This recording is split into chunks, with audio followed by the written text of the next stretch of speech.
mai sofisticate, sincer să fiu, ca și construcție telefoanele înainte. Adică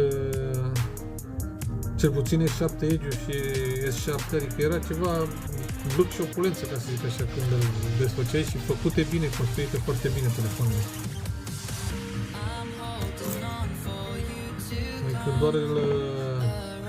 doar dacă îl puneai în mână, îl țineai în mână, îți dădea impresia asta de eleganță, de ceva deosebit, ca să zic așa.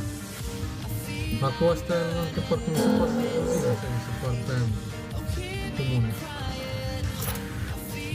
Cel puțin aici de la Samsung le-au simplificat la maxim, adică să vă arăt un A3, bine, sunt deloc pus telefonul, placă de bază sub placă. Display-ul face partea și de încărcare, cu același flex, vine inside de display, da? Flexul ăsta, comută și partea de încărcare, partea de test, microfon, tot face flexul de la display.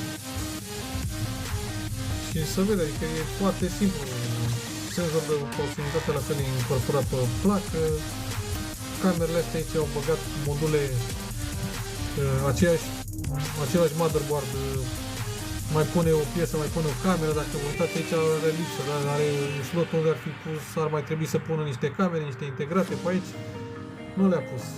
Le face A03, A03S, A04, A03, A03, draci.